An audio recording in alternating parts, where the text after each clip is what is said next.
Before we dive in, please subscribe to the channel and make sure to watch this video until the very end for some incredible insights. You won't want to miss this. The first time my son called me useless, he did it while passing the mashed potatoes. We were sitting around a long oak table in his new dining room. His wife had lit expensive candles. My grandchildren were whispering over their phones. Rain pressed softly against the windows, and the whole room smelled like roast chicken and rosemary. Then Derek looked at me with the tired, irritated face he had been wearing for months. "Dad," he said, "you are 70 years old and broke. Stop acting like you matter." The serving spoon stopped in my hand. No one spoke. My daughter-in-law, Melissa, looked down at her plate. My grandson, Ethan, slowly removed one earbud but did not look at me. My granddaughter, Lily, stared at the candle flame as if it might give her somewhere else to be.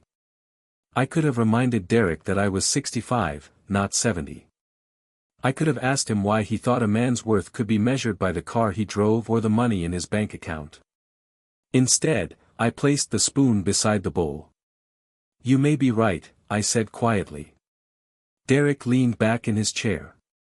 "I'm just saying it because I care. You can't keep living in that old house alone. You can't keep pretending you don't need help." I looked through the rain-streaked window toward the dark street. He did not know that every morning, before he woke up in his large home across town, I stood on the porch of my small white house and watched the sunrise over Miller's Creek. He did not know that I had spent 36 years building the quiet foundations beneath this town. And he certainly did not know why I had chosen to disappear. "Maybe you should move into a senior apartment," Melissa said gently. "Or sell the house. You could use the money." My hands were folded in my lap. The skin around my knuckles had grown thin over the years, but they were still steady. "That house was your mother's favorite place," I said. Derek sighed. "Mom has been gone for 6 years, Dad. You have to move on." That sentence hurt more than the first one. Not because it was cruel. Because it was partly true.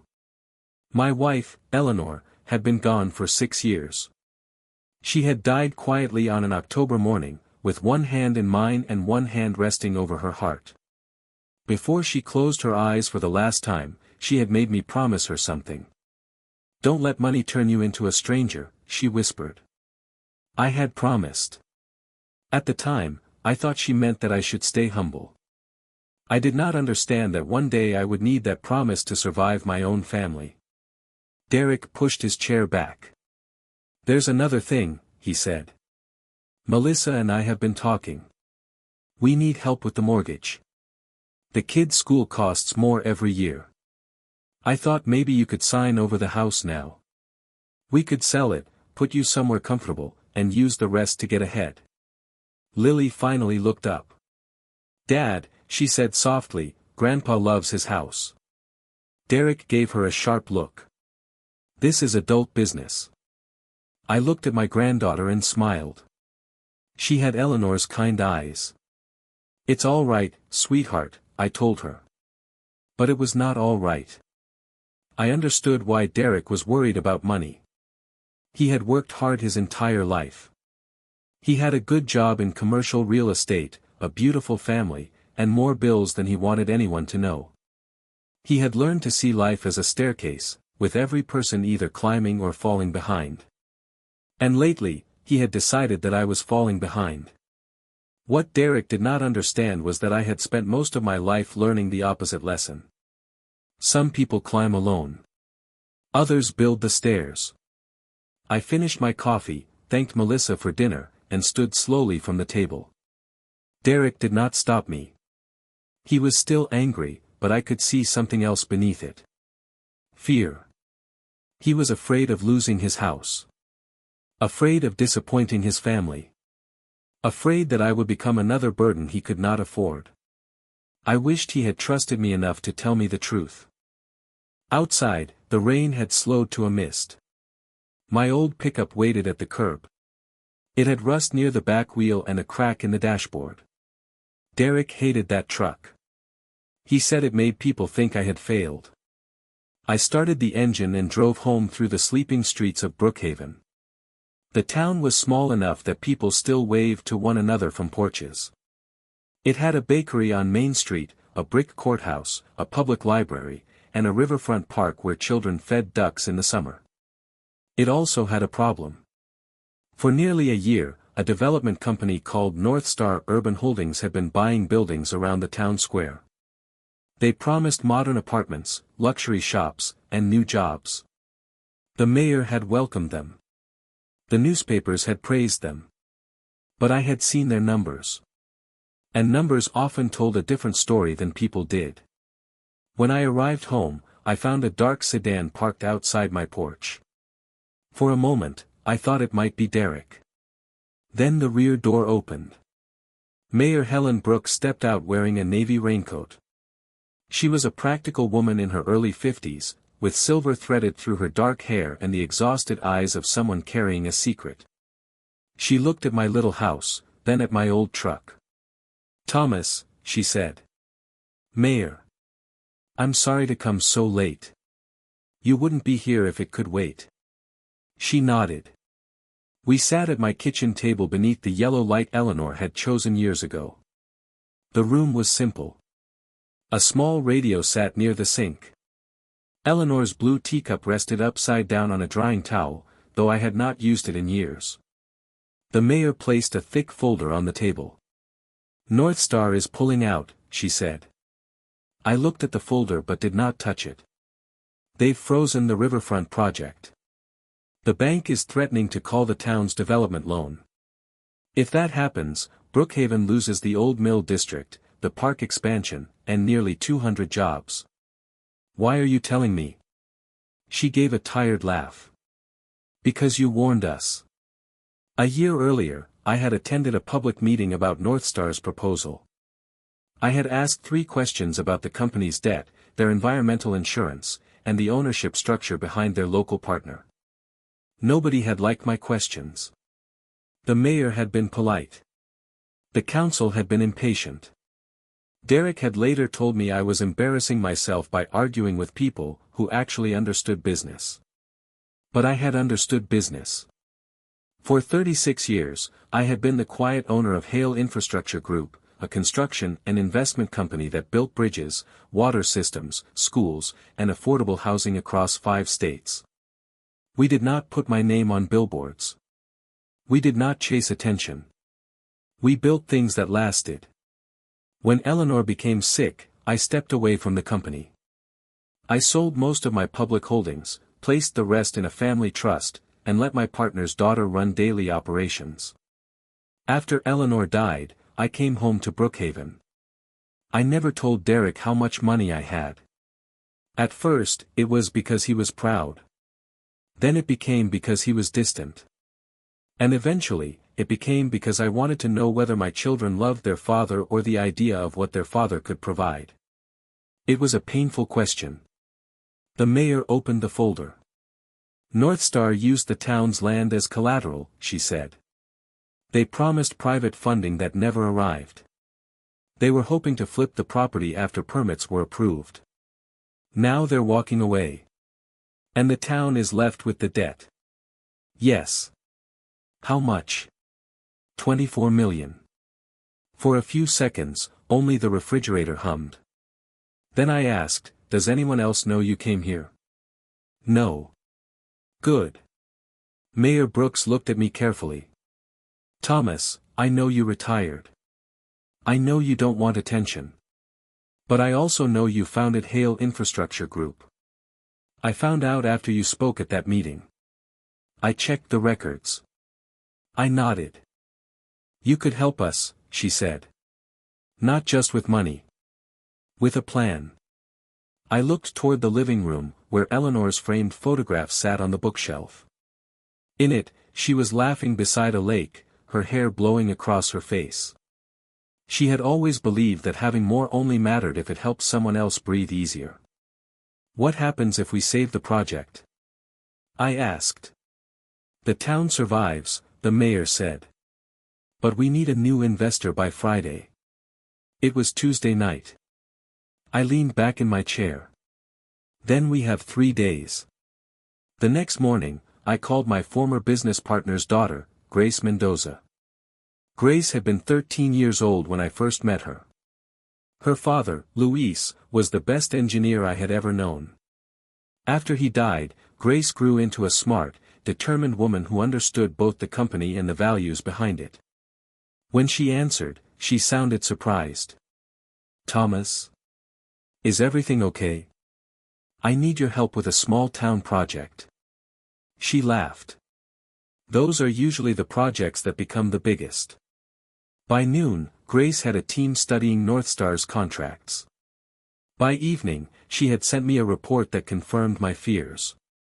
Northstar was not simply leaving Brookhaven. They had designed the deal so that if the town failed, they could buy key properties later through a shell company for a fraction of their value. They had never planned to build a better Brookhaven. They had planned to own the remains of it. I sat alone at my kitchen table and read the report twice. Then I thought about Derek. He worked for a commercial real estate firm that had recently partnered with Northstar on several regional listings. He had been proud of it. He had told everyone at Christmas that his company was finally playing in the big leagues. I wondered how much he knew. The next day, Derek called. "Dad," he said without greeting, "where are you?" "At home. I drove by your house. Your truck is gone." "I was out." "With who?" I almost smiled. My son had not asked where I was in weeks. Now his voice held sharp concern. "I had business." He went quiet. "Dad, what kind of business?" "The kind that can wait until you're ready to listen." He sounded offended. "I listen." "No, Derek. You hear words. That is not the same thing." He hung up. That afternoon, I went to the town hall. The mayor had called an emergency council meeting. Northstar's representatives were there, dressed in polished suits and confident smiles. They spoke about market conditions, unforeseen complications, and regrettable delays. Their lead attorney was a man named Victor Crane. He had the careful, smooth voice of someone who had spent years saying ugly things in a pleasant way. The council members looked frightened. Then the doors opened. Derek walked in. He was wearing his best charcoal suit. Behind him came 2 men from his real estate firm. For one hopeful second, I thought he had come to help the town. Then he saw me standing beside Mayor Brooks. His expression changed. "Dad," he said. I nodded. Victor Crane smiled as if he had just noticed me. "Mr. Hale," he said. "I hear you have concerns about our agreement. I have concerns about your intentions." Derek stepped toward me. "What are you doing here?" "Listening. You don't understand this deal." Before I could answer, Grace entered the room with 2 lawyers and a stack of documents. Her presence changed the air. She did not need to raise her voice. People who truly carried authority rarely did. "Actually," Grace said, "Mr. Hale understands the deal better than anyone in this room." Derek looked confused. Grace placed a file before the mayor. "This contains evidence that Northstar Urban Holdings concealed related party transactions, misrepresented committed financing, and positioned shell entities to acquire Brookhaven assets after a forced default." Victor Crane's smile disappeared. One of Derek's coworkers leaned toward him and whispered something. Derek's face turned pale. "You knew?" I asked him quietly. Derek looked at the floor. "I knew there were financial issues," he said. "I didn't know about the shell companies." "Did you bring those men here to support Northstar?" "They said the town needed to accept reality." I looked at my son. "And what did you think reality was?" He swallowed hard. "I thought the project was too big to save." The mayor stood. "It may have been," she said, "until now." Grace slid another document across the table. "Hale Community Partners is prepared to purchase the development loan, provide bridge funding, and complete the riverfront project under a revised public benefit agreement. The council room became silent. Victor Crane stared at me. Derek stared at me too, but his expression was different. It was not anger anymore. It was shock. "Hale Community Partners?" he asked. I looked at him gently. "Yes. Is that your company?" "It is." His mouth opened, then closed. One of his co-workers looked at him with disbelief. "Your father is Thomas Hale?" Derek did not answer. I could see years of assumptions collapsing behind his eyes. My old truck. My small house. My plain clothes. The dinners where he had spoken to me like I was lost. The times he had ignored my calls because he was in a meeting. The time he told his children that Grandpa used to be good with tools but never really made anything of himself. I did not feel triumph. I felt tired. The council voted to authorize emergency negotiations. North Star's representatives left quickly, promising legal action. Grace's lawyers were ready for it. Derek waited in the hall outside the council room. When I came out, he was standing by the vending machine with his hands in his pockets. He looked younger somehow. Not like my successful adult son. Like the little boy who used to wait for me to come home from job sites. "Why didn't you tell me?" he asked. I took a breath. "Because every time I tried to talk about my life, you changed the subject to money. That doesn't make sense." "It does when money becomes the only thing you respect." He looked away. "I thought you were struggling." I was grieving. That landed between us. For the first time, Derek's eyes filled with tears. "I didn't know how to help you," he said. "You could have visited." "I did visit." "You came to ask for the house." He pressed his lips together. "I was scared, Dad. I'm drowning in bills. The mortgage, the business expenses, the kids' school. I thought if you sold the house, maybe we could all breathe. You thought my home was an answer to your problem." "I know." The hallway was quiet. Then he said something I had not expected. "I lied to Melissa." I looked at him. "My firm is cutting staff. I made a bad investment with a friend. I borrowed against the house. That's why I've been so desperate." I nodded slowly. The truth was painful, but it was still better than pride. "Have you told your wife?" "No." "You need to." "I'm ashamed." "Shame grows in silence, Derek. It gets smaller when you tell the truth." He wiped his eyes. "Are you going to save me too?" I looked at my son for a long time. "Not the way you mean." He nodded, almost as if he deserved that answer. "I will help you make a plan," I said. "I will sit beside you when you tell Melissa. I will help you speak with a financial counselor. But I will not hand you money to hide a problem you refuse to face." His face tightened. Then he whispered, "That's fair." "No," I said softly. "It's love." The next weeks were hard. North Star sued the town and lost its first emergency motion. Grace's team uncovered enough evidence to trigger a state investigation. The revised riverfront project moved forward with local contractors, protected green space, and affordable units for working families. But the town project was easier than rebuilding trust with my son. Derek told Melissa everything.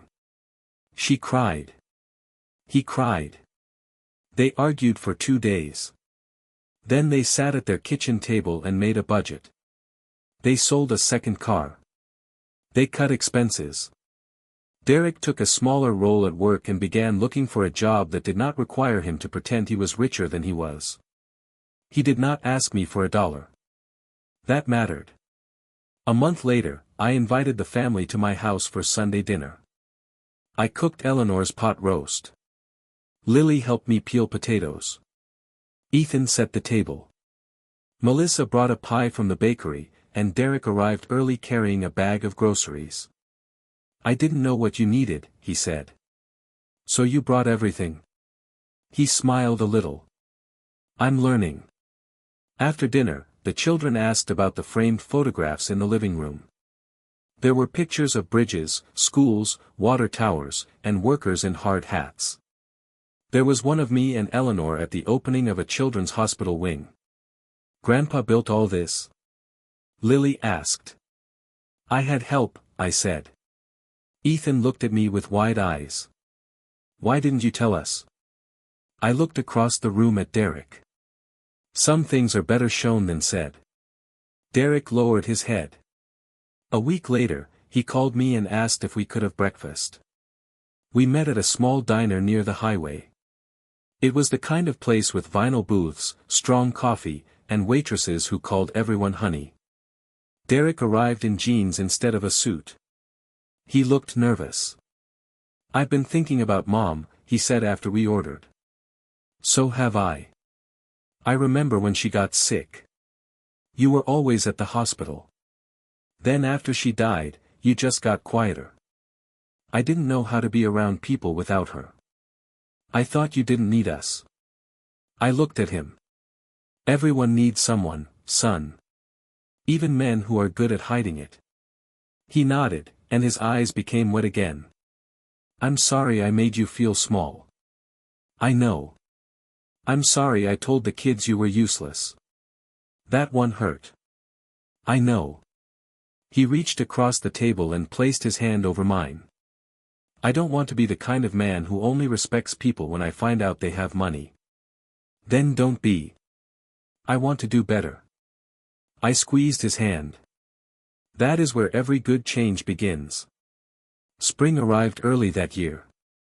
The riverfront construction began in March.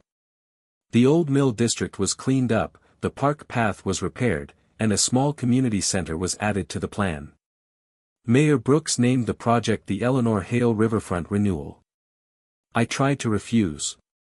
She told me it was not only for Eleanor. It's for the kind of town she believed in, she said. At the opening ceremony, I wore my cleanest blue shirt and the same old brown jacket I had owned for 10 years. Grace stood beside me. The mayor gave a speech. Children ran near the new playground. Families filled the park. Derek, Melissa, Ethan, and Lily stood in the front row. When the mayor asked me to speak, I walked to the microphone. I had spent years speaking to investors, engineers, banks, and city leaders. But that day, the only face I focused on was my son's. Most people think strength is about having enough, I said. Enough money. Enough power. Enough answers. The crowd grew quiet. But real strength is knowing what to do when someone beside you has less than enough. It is choosing not to turn away. It is choosing truth over pride, service over applause, and love over being right. I looked at Derek. Sometimes the people we love make mistakes. Sometimes we do too. The important thing is whether we are willing to return to each other with honest hearts. Derek's eyes filled with tears. Then something happened that I will never forget. He walked through the crowd and hugged me. Not a quick, polite hug. A real one. He held me tightly, the way he had when he was 7 years old and afraid of thunder. I love you, Dad, he whispered. I put one hand on the back of his head. I love you too, son. Behind us, the river moved quietly beneath the new bridge. And for the first time in years, I felt that I was not only rebuilding a town. I was rebuilding my family. I still drive my old pickup. The rust is worse now. The dashboard crack has spread. Derek keeps offering to buy me something new. I tell him no. Not because I cannot afford it. But because every time I start that old engine, I remember something important. A man is not measured by what people assume he has. He is measured by what he chooses to give when no one is watching. And the greatest wealth in life is not the money you keep hidden. It is the love you are humble enough to restore. Thanks for watching.